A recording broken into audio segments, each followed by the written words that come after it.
Membangun citra sebagai korban politik atau playing victim sepertinya sudah menjadi strategi dari koalisi perubahan. Strategi untuk menarik simpati publik dengan cara playing victim, yaitu menempatkan diri sebagai korban laku penguasa. Akibatnya, hal-hal kecil sengaja dibesar-besarkan dan didramatisasi. Kita tahu, ujung dari strategi playing victim tersebut adalah untuk kemenangan di pemilu 2024. Koalisi perubahan yang terdiri dari Partai Nasdem, Demokrat, dan PKS mengusung Anies Baswedan sebagai bakal calon presiden untuk Pilpres 2024.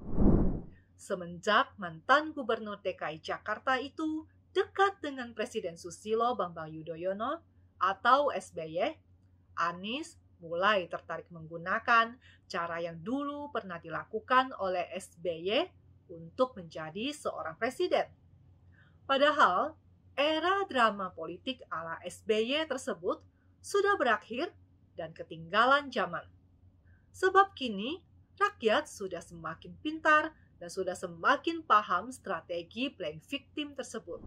Anies Baswedan menyebut ada banyak kekhawatiran yang muncul jika Presiden Jokowi ikut cawe-cawe atau ikut campur di Pilpres 2024. Di antaranya adalah kekhawatiran akan adanya kriminalisasi dan perlakuan tidak adil yang mungkin akan diterima pasangan capres dan cawapres yang berkompetisi.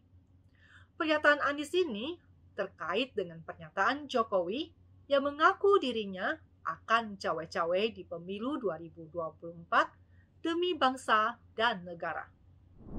Jokowi menegaskan bahwa cawe-cawe yang dilakukannya tidak akan melanggar peraturan, tidak akan melanggar undang-undang, dan tidak akan mengotori demokrasi. Pernyataan itu disampaikan oleh Jokowi saat bertemu dengan para pemimpin redaksi sejumlah media serta konten kreator di Istana Negara. Namun, bukan Anies Baswedan namanya, kalau tidak menggoreng atau memelintir sebuah isu untuk kepentingan politiknya. Maka isu ini pun dimanfaatkan oleh Anies dan pendukungnya untuk membangun framing seolah-olah akibat cawe-cawe dari Presiden Jokowi, penyelenggaraan pemilu akan berjalan dengan tidak netral. Ada kemungkinan terjadi penjagalan terhadap dirinya sebagai bakal calon presiden, dan kemungkinan akan terjadi kriminalisasi terhadap dirinya. Anies mengkondisikan dirinya sebagai korban atau pihak yang paling dirugikan jika Jokowi turut cawe-cawe di pemilu 2024. Secara pribadi, Anies memang merasa khawatir akan nasibnya sendiri. Namun, ia mengatasnamakan kekhawatiran publik. Padahal, cawe-cawe yang dimaksud oleh Jokowi bukan dalam konteks intervensi kekuasaan, melainkan dalam konteks positif, yaitu dalam rangka mengawal pemilu serentak 2024 agar berlangsung secara jujur, adil, dan demokratis. Jadi, framing yang dibangun oleh Anies dan pendukungnya sungguh berlebihan. Menebar isu bahwa Anies akan dijegal oleh penguasa beberapa hari ini semakin santer terdengar. Yang terjadi sebenarnya, Anies yang khawatir akan dirinya sendiri. Karena ia sadar masih belum ada kepastian dirinya mendapatkan tiket pencapresan. Meskipun sudah berulang kali, Anies dan tim pemenangannya selalu menyatakan bahwa koalisi perubahan semakin hari semakin solid, namun kita tahu itu hanya pernyataan normatif untuk menjaga wibawa anggota koalisi saja. Saat ini, koalisi perubahan masih belum solid. Koalisi perubahan masih mungkin akan bubar jika Demokrat dan PKS menarik diri dari koalisi. Kalau sudah solid, tentu nama cawapresnya sudah diumumkan jauh-jauh hari. Tapi nyatanya kan tidak. Koalisi perubahan masih terkendala perdebatan soal siapa sosok cawapres pendamping Anies.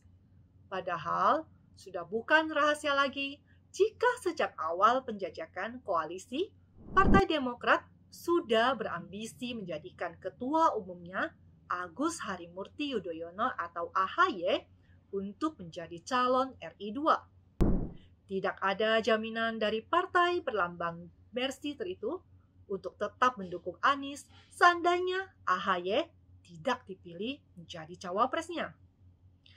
Karena bagaimanapun juga, Demokrat sendiri sadar bahwa koalisi perubahan tidak bisa berjalan tanpa mereka. Keinginan Nasdem untuk mengusung Anies di panggung Pilpres 2024 mungkin gagal jika AHY dan jajarannya bermanuver. Ini yang mestinya menjadi kekhawatiran terbesar Anies karena Demokrat masih mungkin bermain mata untuk berkoalisi dengan partai lain yang bisa menjanjikan untuk AHY sebagai calon presidennya. Demikian halnya dengan PKS yang bisa saja tergoda untuk bergabung dengan koalisi partai lain apabila ditawarkan kompensasi yang menggiurkan. Sebab sudah hampir 10 tahun PKS berada di luar lingkaran kekuasaan atau menjadi pihak oposisi. Hal ini juga yang mungkin membuat PKS merasa lelah dan bosan berada di luar pemerintahan. Karena memang menjadi kubu oposisi, apalagi sendirian, sangat melelahkan, menguras tenaga, dan secara finansial pun tidak lancar. Wajar saja jika PKS akan mudah tergiur dengan kompensasi yang menggiurkan untuk bergabung dengan koalisi lain. Jika nantinya Anies tidak berhasil mendapatkan tiket calon presiden, bisa saja Anies menuduh Jokowi sebagai biang keroknya. Apalagi sebelumnya sudah ada pernyataan cawe-cawe dari Jokowi.